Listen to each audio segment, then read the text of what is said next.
আচ্ছা, তো আমরা এখন দেখব বিভিন্ন নিয়োগ পরীক্ষায় আসা একটা গণিত যেটা বারবার আসে তার সমাধানটা করার চেষ্টা করব লিখিত আকারে।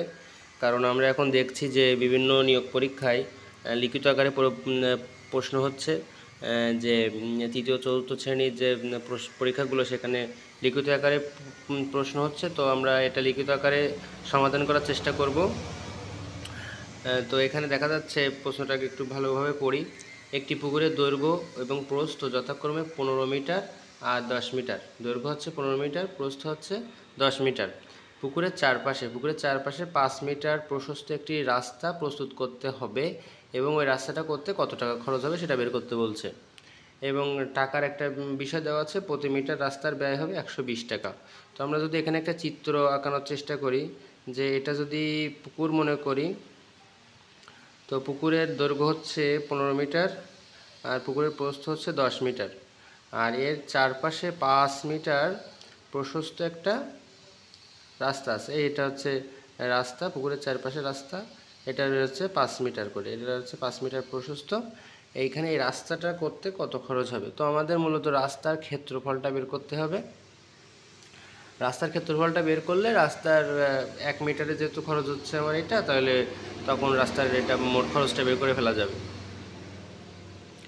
তো আমরা একটু দেখে আসি যে রাস্তার ক্ষেত্রফলটা কীভাবে বের করতে হবে। তো প্রথমে আমরা যে আমাদের কি দেওয়া আছে, পুকুরের দৈর্ঘ্য প্রস্থ। পুকুরের দৈর্ঘ্য প্রস্থ দেওয়া আছে, তাহলে পুকুরের ক্ষেত্রফলটা তো সহজে বের করা যাবে।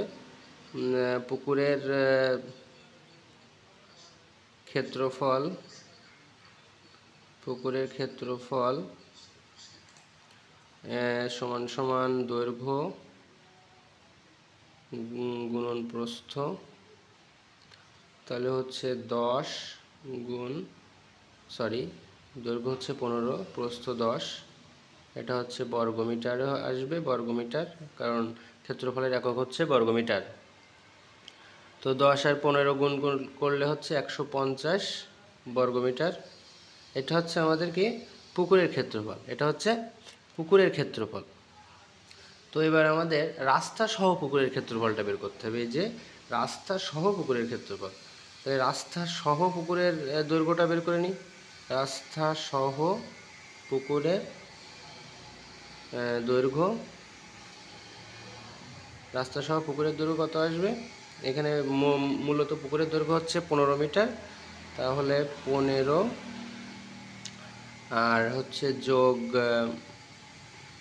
রাস্তা, যেহেতু দৈর্ঘ্যের ক্ষেত্রে এই পাশে রাস্তার অংশটা আসবে আর এই পাশে রাস্তার অংশটা আসবে, তাহলে হচ্ছে 5 যোগ 5, এটা হচ্ছে রাস্তার দৈর্ঘ্য আসতেছে, এটা হচ্ছে মিটারের একক। রাস্তার সহ পুকুরের দৈর্ঘ্য, তাহলে হচ্ছে 15 যোগ হচ্ছে 10, তার মানে হচ্ছে 25 মিটার। 25 মিটার, এটা হচ্ছে রাস্তা সহ পুকুরের দৈর্ঘ্য। আচ্ছা, রাস্তা সহ পুকুরের প্রস্থ কি আসবে? রাস্তা সহ পুকুরের প্রস্থটা মূলত কত ছিল? 10 যোগ, তাহলে এখানেও সেম 5 যোগ 5 মিটার, তাহলে হচ্ছে 10 যোগ 10, তার মানে হচ্ছে 20 মিটার। এটা হচ্ছে রাস্তা সহ পুকুরের প্রস্থ। তাহলে রাস্তা সহ পুকুরের ক্ষেত্রফল কি আসবে? ক্ষেত্রফল, তাহলে দৈর্ঘ্য প্রস্থ গুণ করতে হবে। দৈর্ঘ্য হচ্ছে 25 গুণ হচ্ছে প্রস্থ হচ্ছে 20, 25 এবং 20, এটা হচ্ছে বর্গমিটারে আসবে একক। তাহলে 25 এবং 20 গুণ করলে 500, 25 গুণ 50, এটা 500 বর্গমিটার। এটা কি আসলো?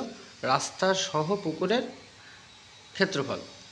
তাহলে এখন একটা বিষয় আমরা একটু স্বাভাবিকভাবে ভাবি, যে রাস্তা সহ পুকুরের ক্ষেত্রফল থেকে যদি পুকুরের এই মাঝখানের ক্ষেত্রফলটা বাদ দিয়ে দিই, তাহলে আমি রাস্তার ক্ষেত্রফলটা পেয়ে যাব। এটা একদম ইজি একটা বিষয়। তো আমরা এখন একটু রাস্তার ক্ষেত্রফলটা বের করি। এখন আমরা বের করব রাস্তার ক্ষেত্রফল। রাস্তার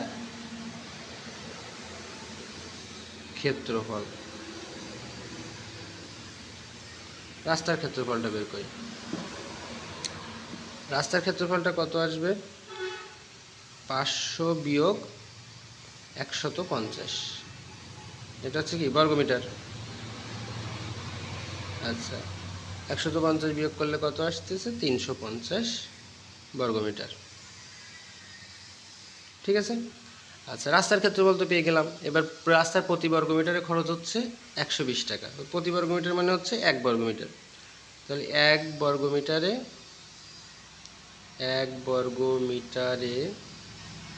খরচ হয় কত? 120 টাকা। 120 টাকা। তাহলে আমার মোট বর্গমিটার হচ্ছে, রাস্তার ক্ষেত্রফল 350 বর্গমিটারে খরচ হবে কত? 350 গুণ 120 টাকা। এটা গুণ করলে আসবে কত? 42,000 টাকা। 42,000 টাকা আমার এই রাস্তাটা করতে খরচ হবে। তো ভিডিওটা ভালো লাগলে অবশ্যই লাইক করবেন। ধন্যবাদ।